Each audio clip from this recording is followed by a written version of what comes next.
I think we're live. We're going to pretend we're live because my machine is not telling me if we're live or not.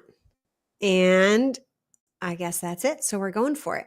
I'm wondering, have you ever been wondering what your nonprofit board's legal and fiduciary responsibilities are? I bet you're wondering that because I just got an email this morning from an amazing board chair who said, "Hey, Sarah, do you have anyone who can do some training for us on our board's legal and fiduciary responsibilities?" And it sounds like that should be a simple one, but it's not. And I'm going to tell you why today and give you the high level overview about what you need to be thinking about when you are wanting to learn up around your board's legal and fiduciary responsibilities. So first of all, let's focus on the legal because the legal responsibilities actually tell you what fiduciary responsibilities you have. So why is this a complicated question? So first of all, I want you to be thinking about the state that you were incorporated in. So that state, you're a business and you're incorporated in a specific state. It may or may not be the state you operate in. And that is going to be the law that's going to decide, tell you about your board and what kind of laws you need to follow as a corporation in your state. Most states have a specific law relating to charities, and that's going to be the part that you're going to follow. Now, you could hire a lawyer to explain it to you, but before you do that, I encourage you just to read it. It's just going to be a page or two, and I have yet to find the nonprofit corporation law of a state that didn't just basically make sense, that I needed a lawyer to explain it to me. Warning, a couple states, they don't have a separate charity law from their general corporation law. The language is mixed in there, or they might be totally separate. So that's tip number one, I'll just say it again. Tip number one is to read the corporation law relating to nonprofits for the state that you're incorporated in.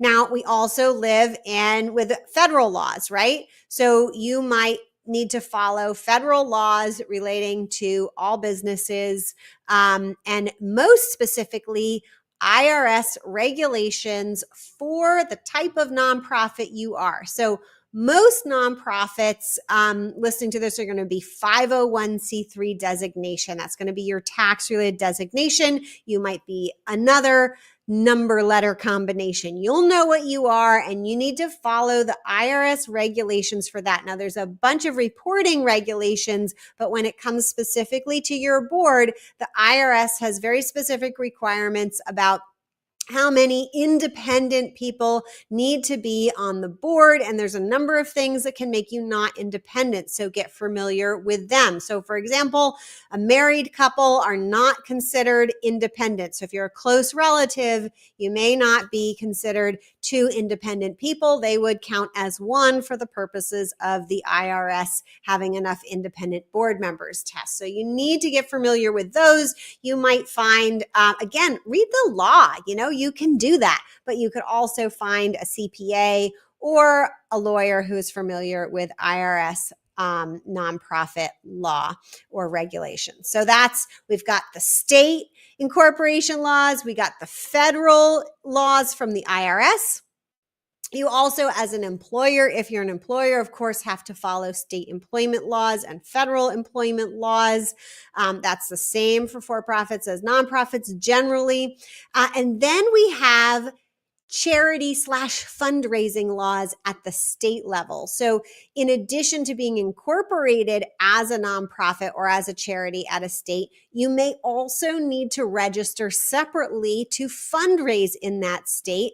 And each state has their own laws about that. So not every state requires you to register, but many states require you to register if you're going to fundraise in their state. If you have a website with a donate now button on it, you are registered, you are fundraising in all the states in the whole world, unless you have some magic website feature that turns your donate feature off for people accessing from certain states. So you do need to become familiar with the charity fundraising laws in each state that you are fundraising in. And those aren't just about simple ways of fundraising like donors, but they also relate to engaging in activities with other businesses who are going to do promotions, or you're going to exchange things, and that gets into commercial co-venture law. So that we have the state level fundraising laws separate from the state level corporation laws. Then, depending on the types of activities that your organization does, there may be a number of local, state level, or federal laws that come into play in doing what you do. So if you do childcare or medical services or whatever it is, there's going to be a whole bunch of extra things potentially related to the kinds of services you do, which is why you can't just have one specialist come in and give you a full primer. So where do you get started? Let me tell you, board members, right, who aren't about to become super nonprofit legal experts, here's what I want you to do. Step one, I want you and your entire board to assign yourself to read the state law related to being a corporation, a nonprofit corporation in the state that you're registered in, and I want you to discuss it at a meeting and make sure everybody understands what's going on. This is actually not going to be a hard piece of homework, and I think the discussion will be very enlightening. Then I want you to lean on your accountant and pay attention to your annual tax returns and just get a little bit familiar with what the IRS requirements are for board members. And after that, I want you to ask questions of your executive director or your other leadership team members. If you're larger and have multiple specialties in leadership positions, ask them to over time educate you about the kinds of laws and regulations that you are required to follow as an organization and confirm that they are doing those things. So that's the simple way to do it. Step one, read the law of the state you're incorporated in. Step two is to get familiar with the IRS regulations about board members and board member activities. And step three is to lean on your leadership team to keep you informed about relevant laws that pertain to your organization and its specific activities. I'm Sarah Olivieri. It is my pleasure to come to you each week following my amazing coaching session with my thrivers, those wonderful executive directors and CEOs of nonprofits who are doing the work every day to make this world a better place. If you'd like more tips like these, sign up for my email newsletter, pivotground.com/sign up. Link is in the chat. Or if you'd like to be in the room getting support yourself in the Thrive program, go to pivotground.com/application and fill out the short application to see if we might be a great fit to work together. And then I'll send you all the information you need to know about next steps. I'll see you next time.